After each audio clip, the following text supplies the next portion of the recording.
E acho que o cuidados paliativos é um conceito que a maioria muita gente, né, acha que são aqueles cuidados quando a gente pensa assim, não tem nada que eu possa fazer pelo animal, né?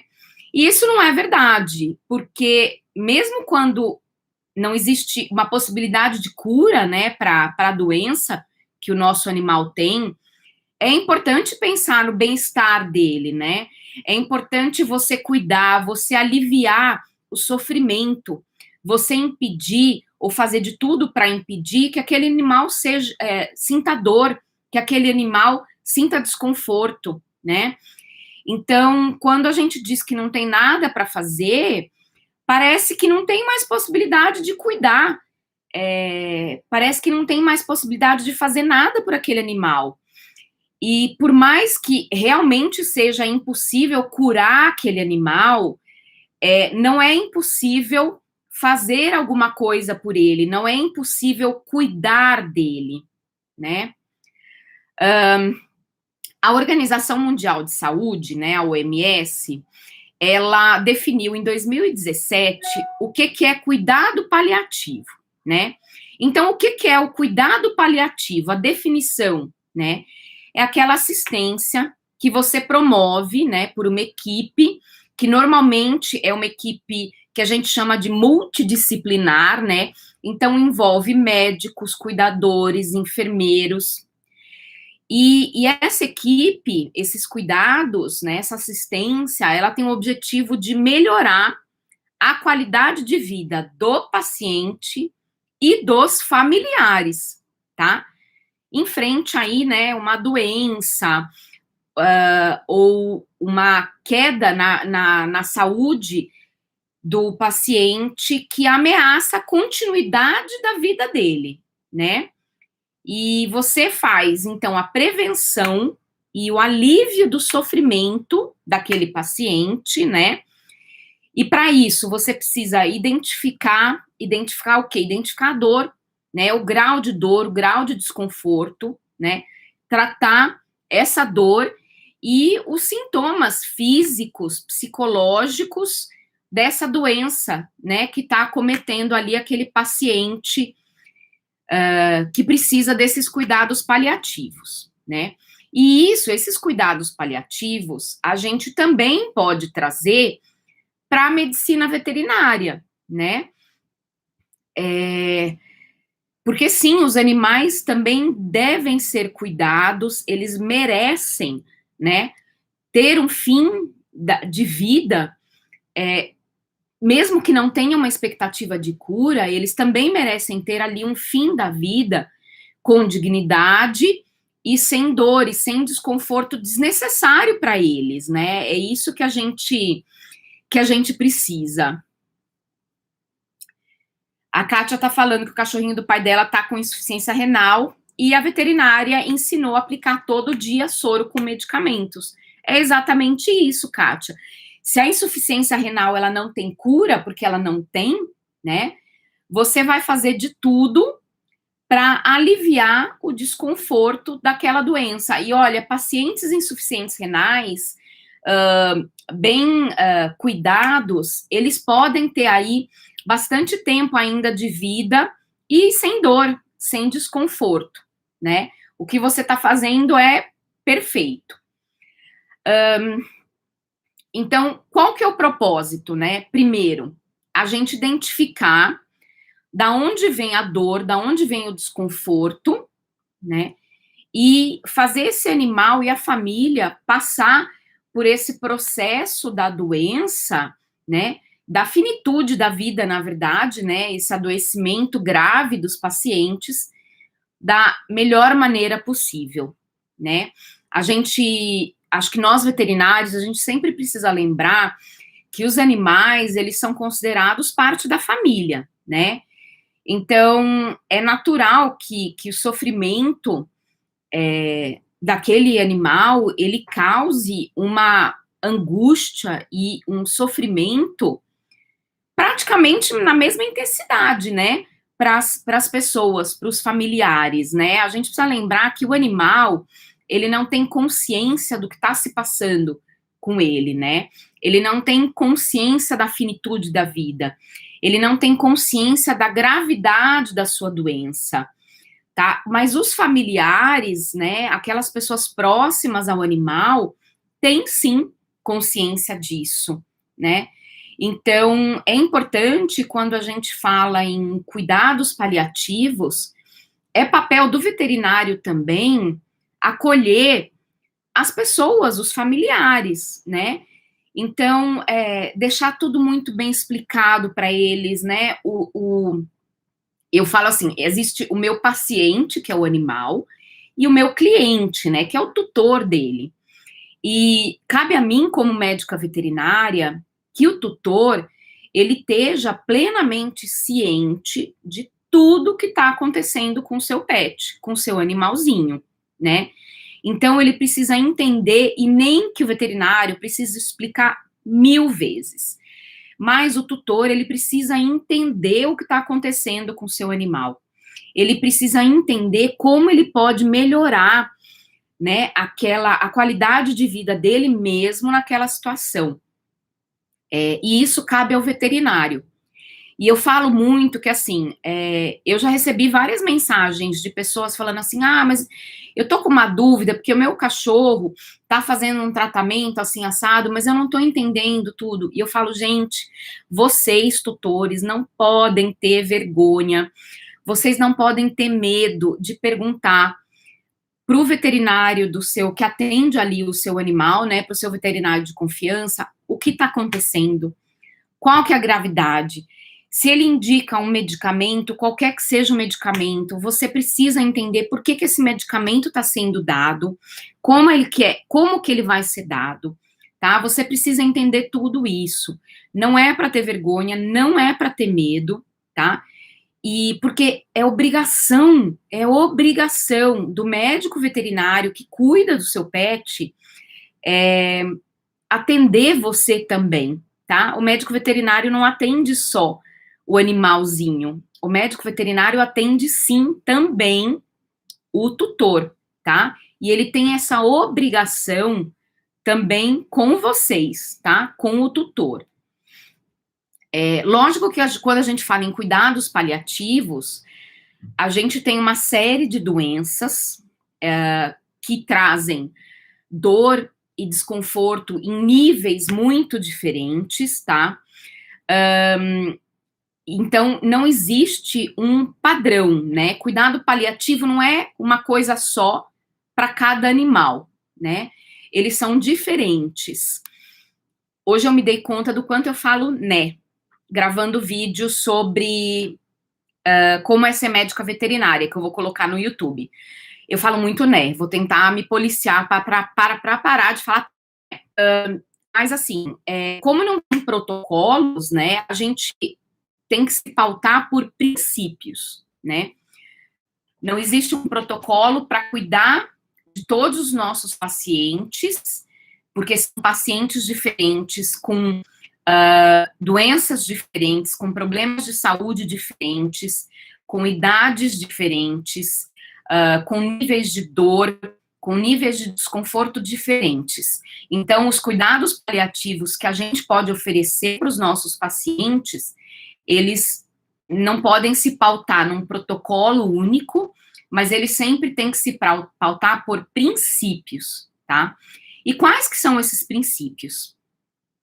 Primeiro de todos, o alívio da dor e dos sintomas físicos, né, do animal, tá? Esse é o principal. E como que muitas vezes o veterinário consegue mensurar essa dor? Nesses casos é muito, muito importante, gente, a parceria, tá? Entre o veterinário e o tutor. Por quê? Porque o tutor é quem conhece melhor o seu pet. Ninguém conhece seu cachorro ou seu gato melhor do que vocês, né? Melhor do que você, o tutor. Você consegue saber nas diferenças de comportamento quando o seu animal tá com dor. Por quê? Se seu animal é super brincalhão e super ativo e ele só quer ficar deitado, isso pode ser um sinal de dor.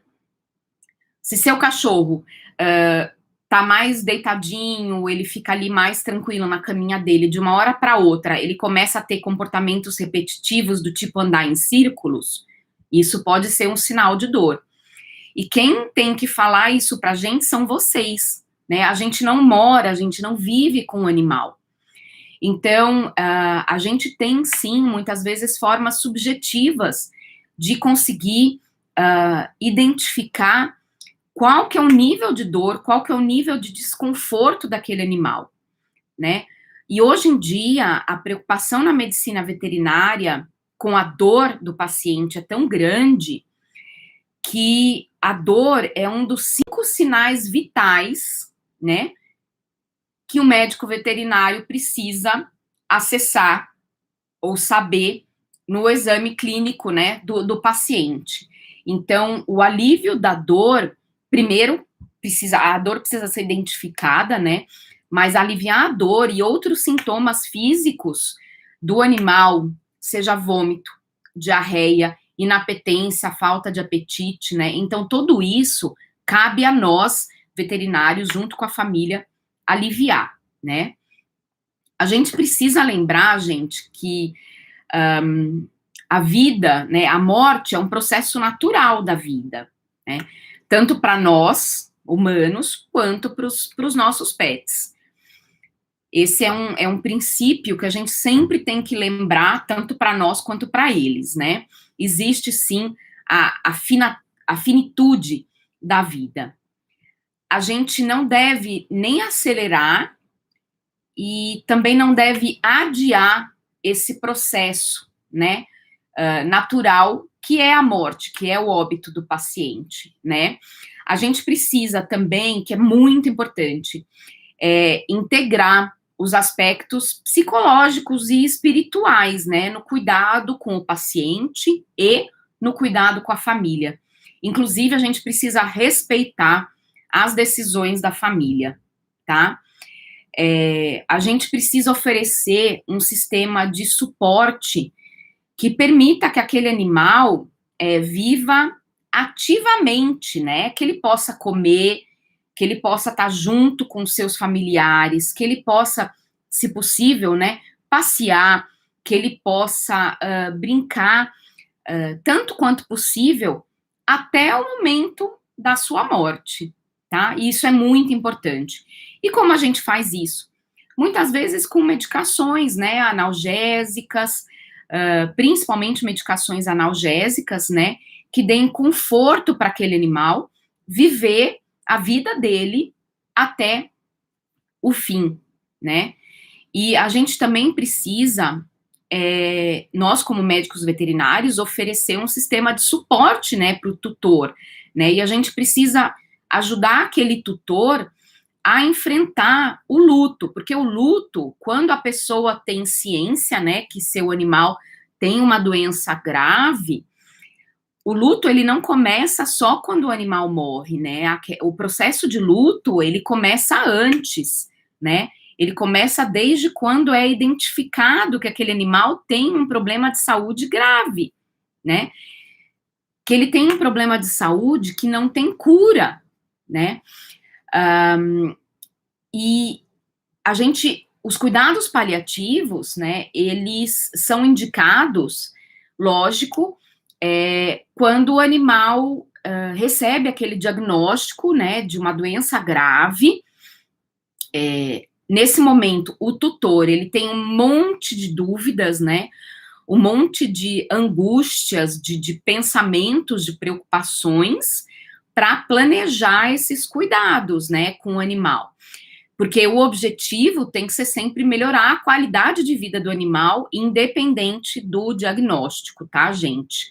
Então, quanto antes esse atendimento e esse esquema de cuidados paliativos forem inseridos na vida daquele animal, no dia a dia daquele animal, é melhor para ele e para o tutor também, né? E uma outra situação em que os tutores, os animais precisam, né, daqueles cuidados paliativos, é quando a eutanásia ela é indicada para aquela situação, mas o tutor, ele não quer optar pela eutanásia, né? A decisão final quanto à eutanásia é sempre, sempre do tutor, tá? Em algumas situações, o médico veterinário indica a eutanásia, né? E quando que a gente indica? Quando o animal não tem nenhuma chance de cura e ele entra num quadro de sofrimento, tá? Porque os cuidados paliativos, eles chegam só até determinado... a gente só consegue chegar até determinado ponto, né? Chega um ponto que o sofrimento do animal, a gente acaba não conseguindo mais aliviar, né? E nesse momento, lógico que é indicado a eutanásia, né? Em algumas situações, por questões de religião, enfim, hiperapego, o tutor, ele não concorda com a eutanásia, né? Cabe ao médico veterinário respeitar essa decisão e orientar, né, ao tutor o que ele pode fazer em casa, né, para deixar o animal menos desconfortável e com menos dor possível, né? E esses cuidados paliativos, gente, são indicados para qualquer espécie de animal, né? Pode ser um passarinho, um cão, um gato, um jabuti, enfim, que tem ali uma doença com risco de morte, né? Uma doença grave que vai resultar no óbito do animal. Então, não existe uma idade, né, para isso. Eu vou dar um exemplo. O Chuchuzinho é um pitbull que eu tive antes de ter o Cupcake, né? Eu já tinha o Robinho, já tinha a Luna e adotei o Chuchuzinho. O Chuchuzinho eu adotei porque ele nasceu com a gente chama de síndrome do cão nadador, né? Ele nasceu com os membros espalmados, ele não conseguia andar, né? Então ele parecia mesmo um nadador. E ele precisou de fisioterapia, enfim, a gente adotou ele filhote. Ele teve um tumor no pâncreas com 5 anos de idade. O mesmo tumor que acabou levando o Steve Jobs a óbito, né? É um tumor infiltrativo, bastante grave, que não tem cura realmente. E sim, ele foi cuidado até quando ele simplesmente, mesmo com todos os cuidados paliativos, ele não queria mais comer, enfim.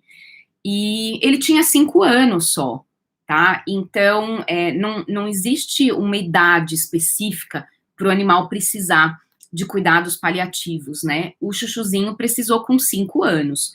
E também não tem um diagnóstico, né, para que ele precise. Ele pode precisar de cuidados paliativos por causa de um câncer, ele pode precisar de cuidados paliativos por um problema muito grave no sistema nervoso central, né? Por uma doença degenerativa no sistema nervoso central. Então, cuidados paliativos não são só para um diagnóstico específico. O nome foi a Mari que deu, exatamente. A Elaine, então, ela é seguidora raiz, né? Então, seguidora antiga, ela sabe. O Chuchuzinho, a Mariana, acho que tinha, sei lá, 4, 5 anos quando a gente adotou ele. E quando ele chegou, a Mariana queria que ele chamasse princesa. Ela não entendia muito bem o conceito de macho e fêmea, né? E ela falou que ele tinha que chamar princesa. E aí a gente conversou com ela, né? Mari, princesa não pode ser um nome, né? O Chuchuzinho é menino, não pode chamar princesa. E, né, o cachorrinho, né, o filhotinho é menino, ele não pode chamar princesa. Então ela escolheu o Chuchuzinho, né? O Ronaldo, gente, que ele queria morrer, porque assim, né? A gente tá lá na praça, né, e a gente sai chamando Chuchuzinho, vem Chuchuzinho, vem Chuchuzinho. E aí quem olha em volta pensa que vai chegar, sei lá, um maltezinho, né, um shih tzu de lacinho e tal, e de repente vem um pitbull, né, com a cabeça, parece um jacaré, mas era o nome dele, foi a Mari que deu, a gente respeitou, e ele viveu só 5 anos, quer dizer, ele teve um câncer super grave com 5 anos de idade, né, muito novo. foi cuidado por um oncologista, né, um oncologista veterinário. Não tinha realmente, né, o que fazer, foi feito tomografia, biópsia, enfim. Na biópsia a gente teve, né, o diagnóstico, e você vê, ele precisou de cuidados paliativos com 5 anos, né, super jovenzinho. E outro ponto importante, gente, é que cuidados paliativos sempre você agrega cuidados, né? Então, você pode precisar de um clínico geral que vai te orientar. Então, no caso do Chuchuzinho, além de mim, que era a clínica geral dele, né? Mas ele também foi atendido por um oncologista, né? Pelo Dr. Rodrigo Bucata, oncologista. Então, em alguns casos, por exemplo, você, nos cuidados paliativos, você junta ali, você agrega, né, na equipe que está cuidando do animal, por exemplo, uma acupunturista, né, alguém que vai fazer acupuntura para aliviar a dor que aquele animal sente, né. A acupuntura é ótima nesses casos, né, inclusive ajuda bastante, ela em conjunto com as medicações analgésicas, né, ela realmente faz bastante diferença. Então, isso também é um cuidado paliativo, né,